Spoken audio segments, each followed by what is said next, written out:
Hey YouTube, Matt the Lore Master here. Today I want to look at 2nd edition Dungeons & Dragons.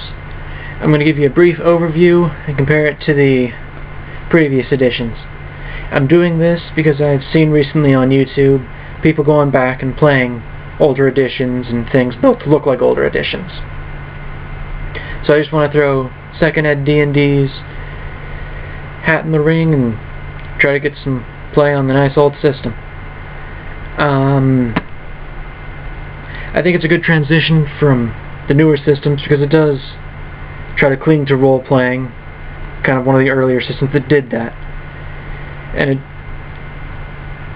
it's got a lot in common, but a lot of differences. I'm going to focus mostly on the differences this time, then try to focus more on what it's got in common with the next videos when I go more specifically. What is AD&D 2nd Ed? It's called 2nd Edition Dungeons & Dragons, AD&D, 2nd Ed D&D. It's got a couple names. Any of those work fine. It came out in the late 80s, early 90s as a slightly more complicated, but hopefully more fun version of the Dungeons & Dragons system. So I'm going to go over my top 5 list of what I think is real big differences between this and its predecessors. Stats, first thing in the book, so I'm going to go over it first. Big difference, no point buy, and the rolling systems they present are very different and much lower stat presenting than the other ones. The stat adjustment system they use is very alinear. In Pathfinder, you get 2 stats, you got 18, 19, and they can mathematically be determined what they're going to result in. I believe it's a +4 adjustment. You can correct me if I'm wrong, because I'm not that great at Pathfinder yet. But in this system, the different stats adjust differently based on what they are, different on what the number is, which of course it always does. It doesn't seem to have any rhyme or reason, just some random attempt at game balance. I will go more in depth on that later. Oh, fun little tidbit. If your stats are too low, as in all stats 8 or below, which can be rolled with several of the rolling methods, you cannot qualify for a class, because in this system it requires you to have stats to get to a class. So particularly care for that part of the system. Also, races. I'm going to move on there now.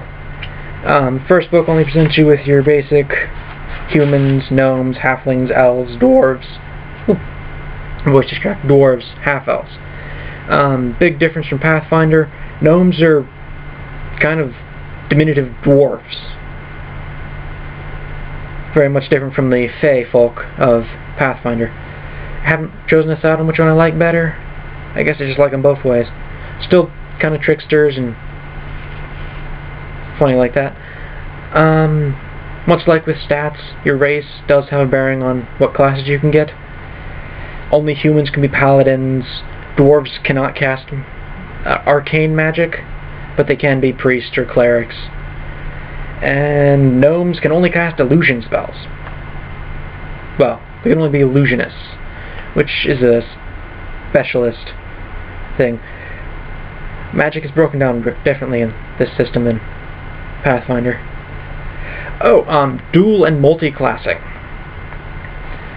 I can't remember which one's which. One of them's when a demi-human, which is your elves, dwarves, gnomes, halflings, and half-elves, very diminutive term, try to be 2 classes at once, in which point they gain experience and have to divide it between the 2, so they level very slowly.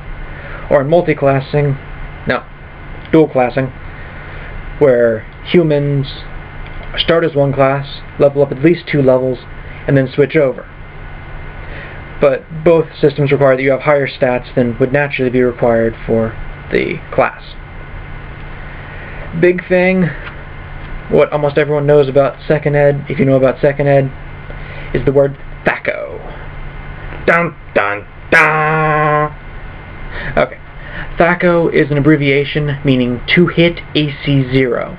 It is the character's base 2-hit number.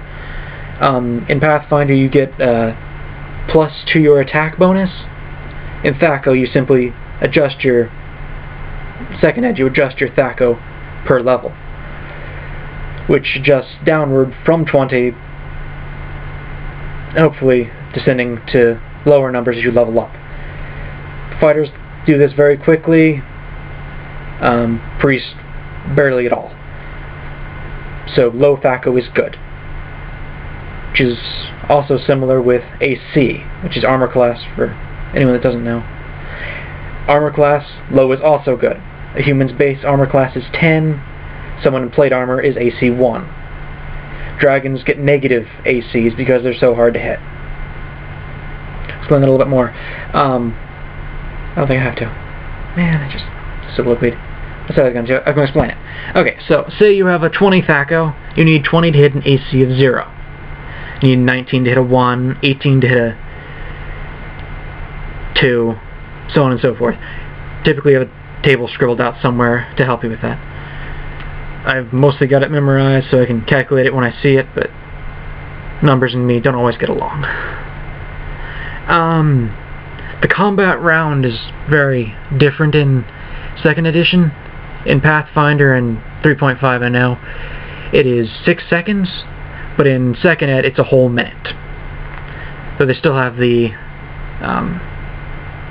10 rounds to a turn system of calculating. Unless, of course, they don't have that in Pathfinder or 3.5, in which case I'll explain that better when I get there. Weapons have a little bit different system.